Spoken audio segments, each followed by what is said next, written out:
조선 중기 충청도의 작은 산골 마을에는 김진봉이라는 나무꾼이 살고 있었습니다.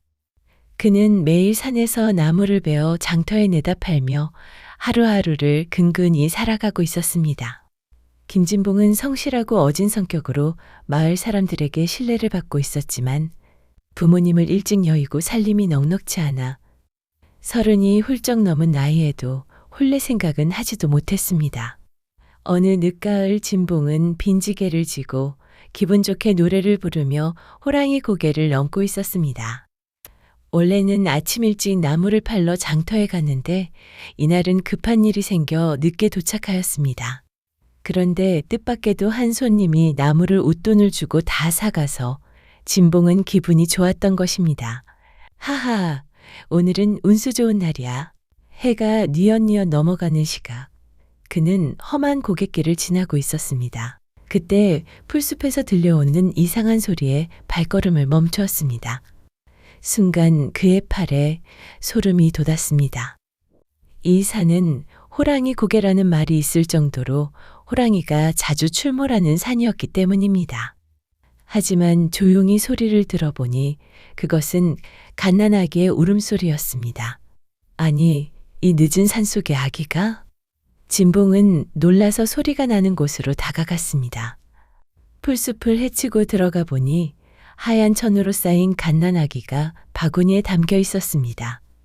하얀 천과 바구니에는 피가 조금 묻어 있었습니다. 아기는 배고픔과 추위에 이미 얼굴은 파래져 가고 있었고 살기 위한 마지막 몸부림으로 목이 터져라 울고 있었습니다. 아이의 몸을 천으로 다시 여며주려다 보니 작은 목에는 반짝거리는 동그란 옥패가 걸려 있었습니다. 이런, 누가 이 어린 것을 이런 곳에 버려두었단 말인가. 진봉은 사방을 둘러보았지만 사람의 기척은 전혀 느껴지지 않았습니다. 해는 이미 산 너머로 떨어져 가고 있었고 산속에 차가운 바람이 불기 시작했습니다. 이대로 두면 아기는 추위와 배고픔으로 목숨을 잃을 것이 분명했습니다. 안 되겠어. 일단 집으로 데려가자. 진봉은 아기를 품에 안고 서둘러 집으로 향했습니다. 집에 도착하자마자 그는 아껴둔 쌀로 미음을 끓여 아기에게 먹였습니다. 그러나 아기는 계속해서 울음을 그치지 않았고 몸의 힘은 점점 빠져갔습니다. 진봉은 어찌할 바를 몰라 안절부절 못했습니다. 빨리 방법을 찾아야 해. 고민 끝에 진봉은 마을에 사는 과부 박씨를 찾아가기로 했습니다. 박씨는 이름이 박순덕으로 연이어 두 남편을 잃은 불운한 여인이었습니다. 첫 번째 남편은 혼인 후 한 달 만에 말에서 떨어져 목숨을 잃었고 두 번째 남편은 혼례를 올린 후 일주일 만에 산에서 떨어져 세상을 떠났습니다. 아휴, 박씨 부인이 남편을 잡아먹는다잖아요. 괜히 친하게 지냈다가는 그 애군이 오물까봐 무서워. 마을 사람들은 순덕을 흉조를 불러오는 여인이라 수군거렸고 아무도 그녀와 가까이 지내려 하지 않았습니다.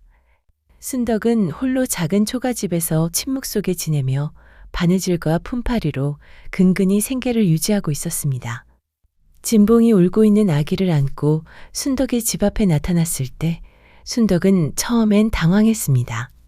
그녀는 2번의 혼인을 했지만 아이를 낳아본 적이 없기 때문입니다. 하지만 아기의 사연을 듣고 나서는 주저없이 도움의 손길을 내밀었습니다. 이 불쌍한 것 좀 보세요. 얼마나 추웠을까요? 순덕은 아기를 받아 안고 따뜻한 방으로 들어갔습니다.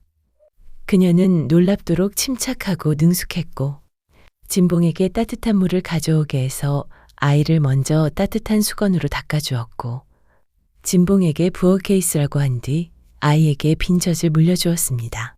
몸이 따뜻해지고 순덕의 빈 젖을 물고 나서야 아기는 울음을 멈추고 진정이 되었습니다. 곧 순덕은 진봉이 준비해 놓은 미음을 조금씩 먹였습니다.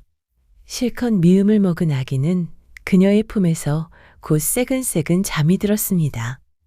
진봉은 순덕의 모성적인 모습을 보며 마음이 따뜻해졌습니다. 혹시 이 아이를 키우게 되시면 이름은 무엇으로 지으실 건가요? 진봉이 잠시 생각한 후 아이를 보며 말했습니다. 저는 산 덕분에 먹고 사는 사람이고 이 아이는 산에서 힘든 일을 겪었고 저와 인연을 맺었으니 산 이름 민의 편안할 강, 산이 굳건하고 편하다라는 뜻으로 민강이라 부르는 게 어떨까 싶습니다. 그렇게 버려진 아기는 민강이라는 이름을 얻게 되었습니다. 진봉은 매일 순덕의 집을 찾아와 아기의 안부를 묻고 때로는 쌀을 가져다 주고 땔감을 패주거나 지붕을 고쳐주는 등 굳은 일을 도와주었습니다. 진봉이 아이의 부모를 찾아보려 노력했지만 인근 지역에서는 단서를 찾을 수 없었습니다. 시간이 흐르면서 진봉과 순덕 사이에는 묘한 감정이 싹트기 시작했습니다. 진봉은 순덕의 선량하고 부지런한 성품에 마음이 끌렸고 순덕 역시 진봉의 따뜻한 마음씨와 성실함에 호감을 느꼈습니다. 둘은 민강을 돌보며 자연스럽게 가족 같은 정을 나누게 되었습니다. 어느 봄날 저녁 진봉은 용기를 내어 순덕에게 마음을 고백했습니다. 박씨 부인, 저와 함께 민강이를 키우며 살지 않겠습니까? 비록 제가 가진 것은 없지만 평생 당신과 민강이를 지키겠습니다. 순덕은 얼굴을 붉히며 고개를 끄덕였습니다. 그렇게 두 사람은 소박하지만 정성 어린 혼례를 올렸습니다. 마을 사람들은 처음엔 진봉의 애군을 걱정했지만 시간이 지나면서 진봉이 건강하게 지내는 모습을 보고 안심하게 되었습니다. 혼인 후 진봉은 더욱 열심히 일했습니다. 나무를 베는 일 외에도 농사일을 거들어주고 때로는 먼 곳까지 가서 품삯을 받는 일도 했습니다. 순덕은 집안을 꾸려나가며 민강이를 정성껏 키웠습니다. 비록 피 한 방울 섞이지 않은 사이였지만 세 식구는 진짜 가족보다 더 끈끈한 정으로 연결되어 있었습니다. 민강이가 돌을 맞던 해 가을, 진봉의 집에 한 노인이 찾아왔습니다. 그는 낡은 도포를 입고 지팡이를 짚은 모습으로 먼 길을 걸어온 듯 매우 지쳐 보였습니다. 계십니까? 길을 가다가 해가 저물어 하룻밤 묵어갈 곳을 찾고 있습니다. 헛간이라도 빌릴 수 있겠습니까? 진봉은 마침 먼 고을에서 일주일간 일을 마치고 두둑히 받은 품삯으로 술과 돼지고기를 사서 집으로 돌아온 날이었습니다. 진봉은 낯선 노인을 기꺼이 맞아들였습니다. 어서 들어오십시오. 비록 누추한 곳이지만 편히 쉬어가시기 바랍니다. 순덕은 서둘러 저녁상을 차렸습니다. 비록 가난한 살림이었지만 정성껏 끓인 찌개와 나물 몇 가지, 그리고 진봉이 사온 술과 삶은 돼지고기가 상에 올랐습니다. 노인은 진봉 부부의 따뜻한 대접에 깊이 감동했습니다. 참으로 고마운 일입니다. 요즘 같이 민심이 흉흉한 세상에 이렇게 낯선 사람을 따뜻하게 맞아주는 분들이 몇이나 되겠습니까? 노인은 옆에서 곤히 자고 있는 아기를 잠시 보더니 부부를 보며 말했습니다. 그런데 아이의 기운이 선생과 부인의 기운과 다르군요. 혈은 다르지만 연이 이어져 있군요. 부부는 깜짝 놀랐습니다. 어떻게 그걸... 그렇게 부부는 아이를 발견한 후부터 그 다음 부부의 인연까지 노인에게 말했습니다. 노인이 술잔을 들이키며 탄식했습니다. 참 고귀한 인연입니다. 부부를 보니 마음씨가 참으로 선량하십니다. 외람되지만 살림이 넉넉지 못해 고생이 있으실 것 같은데 혹시 돈을 벌 수 있는 기회가 있다면 관심이 있으십니까? 순덕이 웃으며 말했습니다. 노인장께서 그런 좋은 기회가 있으시다면 어찌 저희 같은 사람에게 알려주시려 하십니까? 노인은 긴 수염을 쓰다듬으며 진봉을 바라보았습니다. 나는 돈이 필요치 않습니다. 대신 착한 사람들이 잘 살기를 바라는 마음뿐이지요. 그리고 노인은 신비로운 이야기를 들려주기 시작했습니다. 여기서 북쪽으로 100리쯤 가면 충주목이라는 고을이 있어. 그곳에 최부자라는 큰 상인이 사는데 지금 중병을 앓고 있다오. 그를 살릴 수 있는 것은 오직 천연된 설삼이라는 약초뿐이라고 하오. 진봉이 호기심 어린 눈으로 물었습니다. 그 설삼이라는 것은 어디에 있습니까? 지리산 줄기의 한 봉우리에 있어. 절벽에 자라는 귀한 약초인데 그것을 구해다 주면 채부자가 큰 돈을 내놓을 것이요. 집에서 지리산까지는 500리가 넘는 먼 거리였습니다. 순덕은 순간 갑자기 세상을 떠났던 남편들 생각이 스쳐갔고 걱정스러운 표정으로 고개를 저었습니다. 그런 험한 길을 정말 가려고 하십니까? 너무 위험합니다. 민강이 아버지. 하지만 진봉은 가족을 위해 더 나은 삶을 살고 싶은 마음이 간절했습니다. 그는 술잔을 들이키고 결심에 찬 목소리로 말했습니다. 노인장, 그 설삼이 정확히 어디에 있는지 자세히 알려주십시오. 돈을 받아서 꼭 은혜를 갚겠습니다. 노인은 만족스러운 미소를 지었습니다. 아니요. 이미 이 술 한 잔으로 충분히 보답받았으니 더는 신경 쓰지 마시오. 노인은 보찜에서 종이와 붓을 꺼내 지도를 그려가며 설명했습니다.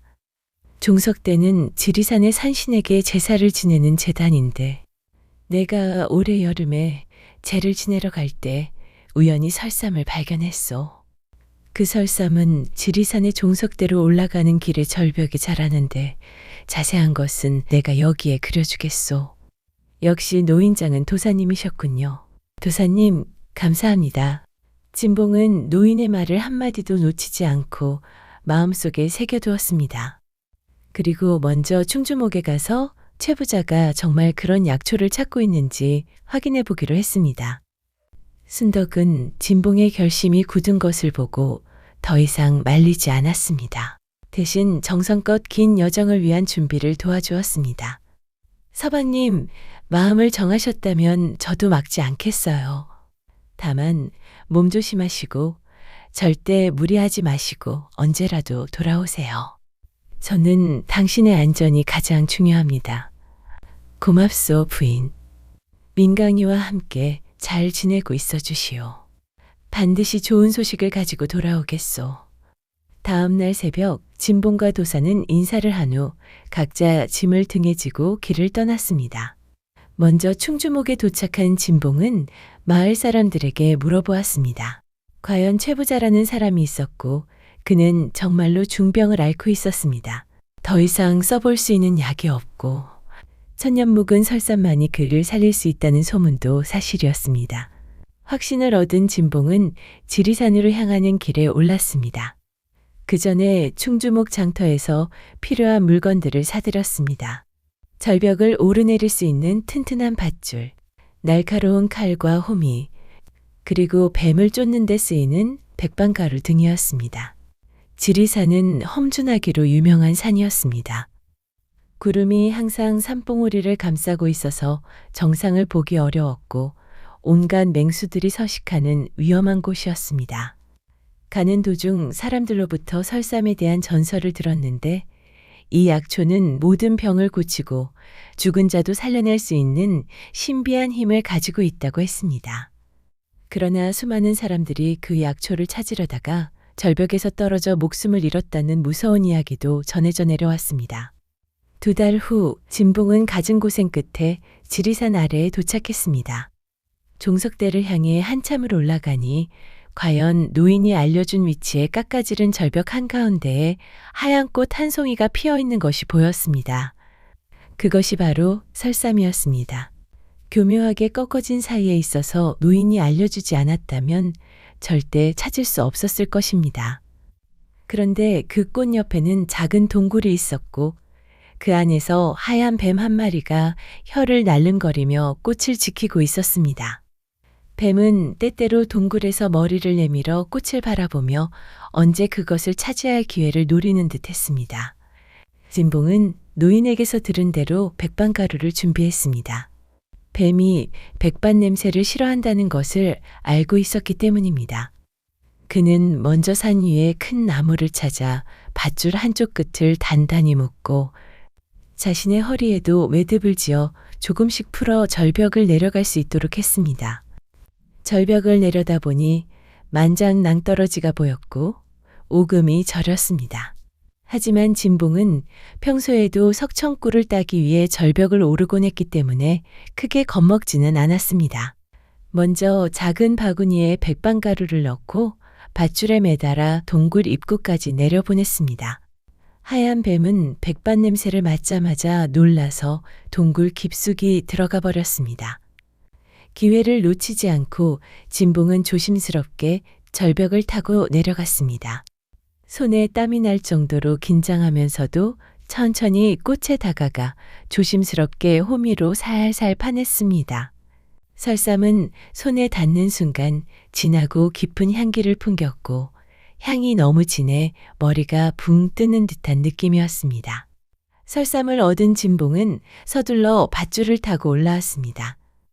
그리고 이번에는 최대한 시간을 줄이기 위해 말을 빌려 타고 충주목으로 달려가 최부자의 집을 찾았습니다. 신기하게도 최부자가 설삼을 다려 마신 후 하루 만에 병세가 호전되었습니다. 이틀째 되는 날에는 침상에서 일어나 걸을 수 있게 되었고 사흘째에는 완전히 건강을 되찾았습니다. 최부자는 감격하여 약속대로 진봉에게 천냥의 돈을 주었습니다. 이보게 진봉, 자네가 나를 살렸네. 돈이 전부가 아니니 언제라도 어려운 일이 있으면 나를 찾아오게나. 그 돈은 진봉이 평생 벌어도 모으기 힘든 큰 금액이었습니다. 구름 위를 걷는 듯 집에 돌아온 진봉은 순덕과 민강이를 끌어안았고 부부는 눈물을 흘리며 기뻐했습니다. 그들은 그 돈으로 작은 기와집을 사고 조그만 가게를 차려 장사를 시작했습니다. 진봉은 정직하고 친절하게 장사를 했기 때문에 손님들이 많이 찾아왔고 1년도 되지 않아 제법 넉넉한 살림을 꾸릴 수 있게 되었습니다. 세 식구는 행복한 나날을 보내며 민강이를 키웠습니다. 이상하게도 둘 사이에 다른 아이는 생기지 않았습니다. 하지만 순덕은 자신이 낳은 아들처럼 민강이를 사랑했고 진봉 역시 세상 어떤 아버지보다도 민강이를 아꼈습니다. 비록 피는 다르지만 진정한 가족이 무엇인지를 보여주는 따뜻한 모습이었습니다. 세월이 물처럼 흘러 민강이 18살이 되었습니다. 그는 키가 훤칠하고 얼굴이 준수한 젊은이로 자라났습니다. 더욱이 머리가 영리하고 성품이 온화하여 마을의 많은 처녀들이 그를 흠모했습니다. 하지만 민강은 그 누구에게도 마음을 주지 않았습니다. 어느 화창한 봄날 민강이 읍내거리를 걷다가 한 의원댁 앞을 지나게 되었습니다. 그때 안에서 아름다운 처녀가 친절한 얼굴로 환자들을 대하는 모습이 눈에 들어왔습니다. 그녀는 이름이 정춘향으로 약방을 하는 정봉수의 딸이었습니다. 춘향은 달처럼 희고 고운 얼굴에 버들잎 같은 눈썹을 가진 미인이었습니다. 그녀의 아파하는 환자들을 달래가며 환하게 미소 짓는 모습은 한 폭의 그림 같았습니다. 민강은 그녀의 친절함과 아름다움에 완전히 매료되어 발걸음을 멈추었습니다. 용기를 내어 약방 안으로 들어간 민강은 곧불에 걸린 것 같다는 핑계로 춘향과 대화를 나누었습니다. 춘향 역시 잘생기고 품위 있는 민강을 보며 얼굴이 붉어졌습니다.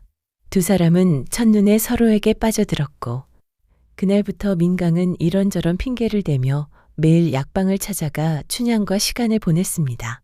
춘향아, 너와 함께 있으면 세상 모든 근심이 사라지는 것 같다.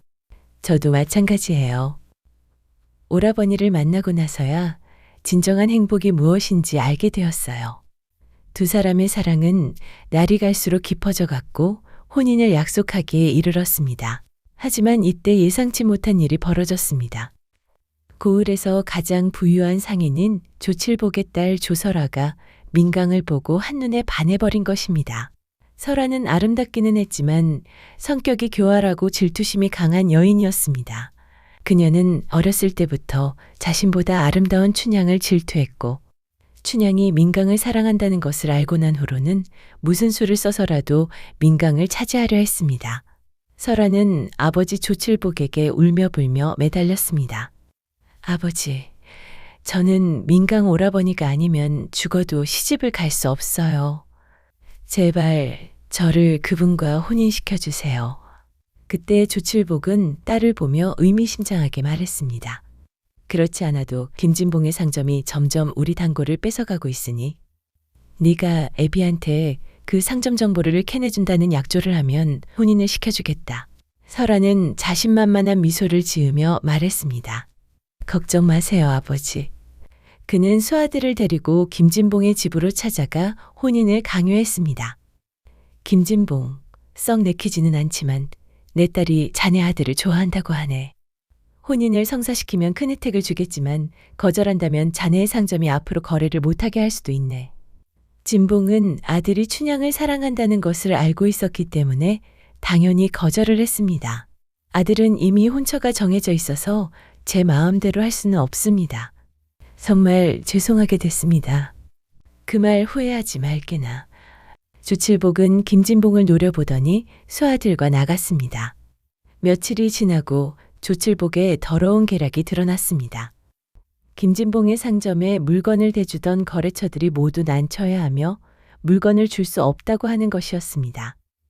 김진봉은 사방팔방 돌아다니고 사정을 했지만 모두 거절했습니다. 그와 유독 친한 비단장수가 사정을 말해주었습니다. 이복의 진봉. 조칠복이 모든 상인들에게 자네 상점과 거래하면 자신의 상단과 거래를 끊겠다고 협박했네. 그리고 이 일을 발설하면 가만두지 않겠다고 했어. 어떻게든 자네가 고개를 숙여야 할 것 같네. 조칠복은 관아와 여러 관리들에게 도움을 요청해 봤지만 돌아오는 것은 냉대였습니다. 조칠복은 관아에도 큰 영향력을 가진 인물이었고 그의 성격상 한번 찍히면 끝을 보는 성격이었기 때문에 누구도 도우려 하지 않았습니다. 물건이 안 들어오면 미리 받았던 계약금을 물어내야 하는데 그 금액이 너무 커서 도저히 감당할 수 없었습니다. 김진봉은 아내와 아들에게 상의도 못하고 알아눕게 되었습니다. 부인 순덕은 남편을 간호하며 물어봐도 김진봉은 아무 말도 하지 않았습니다. 그녀는 남편의 약을 지으러 약방에 갔다가 마을을 도는 소문을 듣게 되었습니다. 아, 글쎄, 조칠복이 김진봉네 상점을 망하게 하려고 협박해서 물건을 끊었다네. 그게 조칠복이 김진봉네 아들과 딸을 혼인시키려고 했는데 김진봉의 아들은 이미 좋아하는 사람이 있다고 거절해서 그랬다는구만.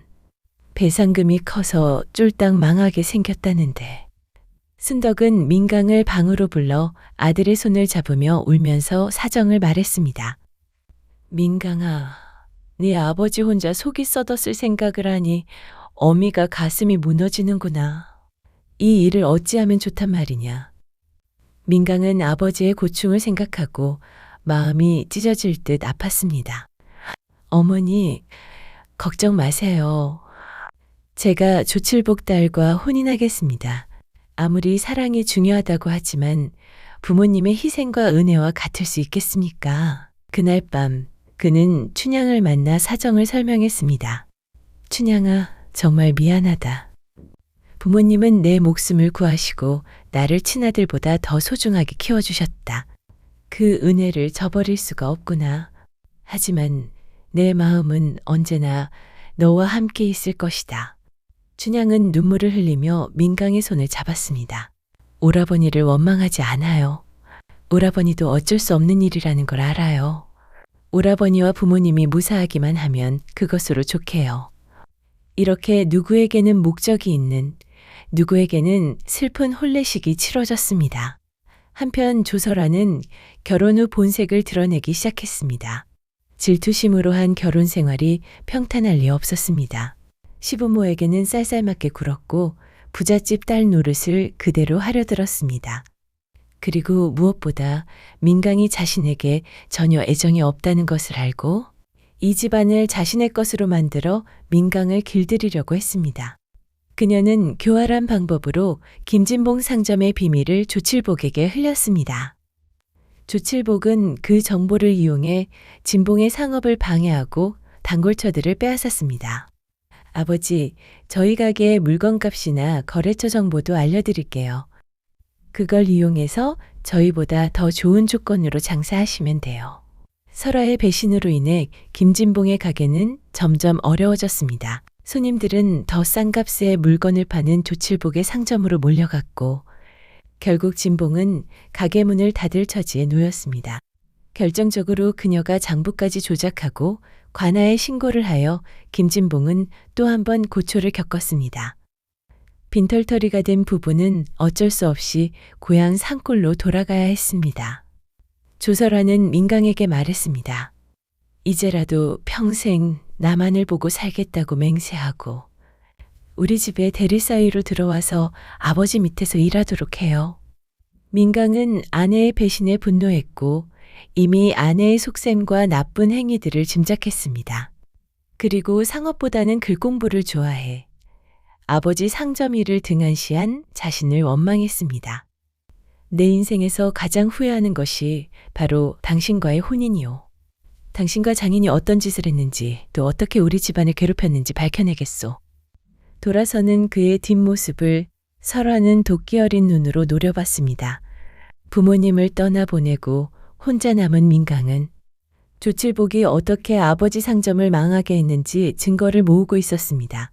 이 소식은 곧 조칠복과 조설화의 귀에 들어왔고 조칠복은 수하들을 불러 민강을 미행해서 증거를 다 뺐고 그의 다리를 부러뜨리라고 지시했습니다. 어느 날 민강이 한 포목점에서 증거장부를 받아 뒷골목을 돌았는데 몽둥이를 든 괴한 3명이 그를 둘러싸고 달려들었습니다. 위기에 처한 민강은 한 괴한이 휘두른 몽둥이를 피하고 순식간에 몸을 빼달렸습니다. 골목을 도는 순간 한 양반과 부딪혔고 둘은 같이 넘어졌습니다. 아이쿠, 정말 죄송합니다. 그 양반의 수하로 보이는 사람이 민강을 노려보며 고함을 질렀습니다. 네 이놈, 이분이 뉘신 줄 알고. 그때 민강을 쫓아오던 괴한들은 양반인 것을 알고 살짝 주춤했지만 경고하듯 말했습니다. 그놈은 두고 그냥 갈 길 가시는 것이 좋습니다. 아니면 양반나리도 험한 꼴 보시게 될 거요. 그때 양반의 수하가 몸을 띄우더니 순식간에 괴한 3명을 발로 차 쓰러뜨리고는 호각을 불었습니다. 그러자 멀리서 포졸들이 달려왔습니다. 그는 호패를 보여주며 말했습니다. 이분은 충청도 관찰사로 새로 부임하시는 이정명 대감이시다. 이놈들을 일단 관아에 가둬놓거라. 이정명 대감은 수하의 부축을 받고 일어나는데 순간 정신을 차리고 일어나고 있는 민강의 목에 걸린 옥패를 보고 깜짝 놀랐습니다. 아니 이럴 수가. 그 옥패는 어디서 난 것이냐. 빨리 말해보거라. 관찰사는 몹시 흥분한 목소리로 물었습니다. 민강은 당황하며 대답했습니다. 이것은 제가 어릴 때부터 차고 다닌 것입니다. 아버지께서 저를 발견하셨을 때 이미 목에 걸려 있었다고 하셨습니다. 관찰사의 눈에서 눈물이 흘러내렸습니다. 그는 떨리는 손으로 민강의 어깨를 붙잡았습니다. 그렇다면 네가 바로 내 아들이구나. 빨리 네 양부모님을 만나러 가자꾸나. 그렇습니다. 그 관찰사는 바로 민강의 친아버지 이정명이었습니다. 18년 전 그는 정적들의 모함을 받아 가족과 함께 죽을 위기에 처했었습니다. 절망적인 상황에서 그는 가난하게 었던 아들만이라도 살리기 위해 유모에게 맡겼고 유모는 한양에서 충청도까지 도망을 갔으나 결국 자객에 들켜 상처를 입었습니다. 유모는 아이를 살리기 위해 호랑이 고개 풀숲에 숨겨놓고 자신은 자객을 따돌리려 다른 방향의 절벽으로 뛰어내렸던 것입니다. 아들아, 아버지가 너를 버렸던 것이 아니다. 살리기 위해서였단다. 이정명은 자신을 닮은 아들을 보고 오열하며 민강을 끌어안았습니다. 나중에 누명이 벗겨지고 관직을 되찾았지만 아들을 찾지 못해 18년간 가슴 아파했던 것입니다. 민강 역시 자신의 진짜 아버지를 만났다는 사실에 감격했습니다. 하지만 동시에 자신을 키워준 김진봉 부부에 대한 고마움도 잊지 않았습니다. 이정명은 아들의 사연을 듣고 분노했습니다. 그는 즉시 가명의 판관에게 지시해 조칠복과 조설화의 악행을 조사하기 시작했습니다. 곧 그들이 얼마나 많은 부정한 일들을 저질렀는지 밝혀졌습니다. 조칠복은 사또와 관리들에게 뇌물을 주고 세금 탈취했으며 다른 상인들을 속여 부당한 이익을 얻었습니다. 그리고 이익을 위해서 사람들도 해쳤습니다. 조설화 역시 남편의 가족을 속이고 문서를 위조해 재산을 가로챈 죄가 있었습니다. 며칠 후 충청도 가명에서 재판이 열렸습니다. 조칠복과 조설아는 관찰사 앞에 꿇어앉아 벌벌 떨고 있었습니다. 관찰사 어른, 살려주십시오. 제가 잘못했습니다. 모든 재산을 돌려드리겠습니다. 제발 목숨만은 살려주십시오. 하지만 국법은 엄정했습니다. 조칠복은 모든 재산을 몰수당하고 극형을 받았고 조설아는 곤장형을 받고 감옥에 갇혔습니다. 사또와 관련된 모든 관리들은 관직에서 쫓겨나고 유배형에 처해졌습니다. 부당하게 김진봉에게서 빼앗은 재산은 모두 김진봉 가족에게 돌아갔습니다. 이제 정의가 옳게 바로잡혔구나. 민강은 아버지인 이정명 관찰사에게 감사 인사를 드린 후 춘향과의 혼인도 허락을 구했습니다. 이제 민강의 신분이 예전과 같지 않았지만 많은 고초를 겪은 이정명은 결국 사람이 제일 중요하다는 것을 알았고 혼인을 허락했습니다. 그리고 곧바로 정춘향을 찾아가 진심 어린 마음을 전했습니다. 춘향아, 이제 우리는 진짜 부부가 될 수 있게 되었다. 나와 혼인해 주겠니? 민강 오라버니, 꿈은 아니죠? 이런 날이 오기를 계속 기도했어요. 성대한 혼례식이 열렸고 마을 사람들 모두가 축복해 주었습니다. 김진봉과 박순덕도 아들의 혼인을 진심으로 기뻐했습니다. 비록 피는 섞이지 않았지만 민강은 여전히 그들에게 세상에서 가장 소중한 아들이었습니다. 이정명 역시 민강을 키워준 두 사람에게 깊이 감사했습니다. 두 분이 제 아들을 이렇게 훌륭하게 키워주셔서 정말 고맙습니다. 평생 은혜를 잊지 않겠습니다. 저희야말로 민강이 덕분에 행복한 삶을 살 수 있었습니다. 그렇게 모든 일이 해결되었습니다. 민강과 춘향은 서로 사랑하며 행복하게 살았고 김진봉과 박순덕은 평안한 노후를 보낼 수 있게 되었습니다. 훗날 민강과 춘향 사이에서는 예쁜 아이들이 태어났고 두 할아버지와 할머니의 사랑을 받으며 건강하게 자랐습니다. 그들은 모두 함께 행복한 대가족을 이루어 평생 서로 아끼며 살았다고 전해집니다. 선한 마음으로 살아온 사람들에게는 반드시 복이 따른다는 것을 보여주는 아름다운 이야기였습니다. 그리고 진정한 가족이란 피가 아니라 사랑으로 맺어지는 것이라는 교훈도 주었습니다. 솔소려담 재밌게 보셨나요? 영상을 빠르게 만나보시려면 솔소려담 보름달을 클릭하여 구독을 눌러주세요. 새로운 영상이 올라오면 알람을 보내드립니다. 다음 동영상과 추천 영상도 준비했으니 많은 시청 바랍니다. 항상 건강하시고 행복하고 좋은 일만 있으시길 바랍니다.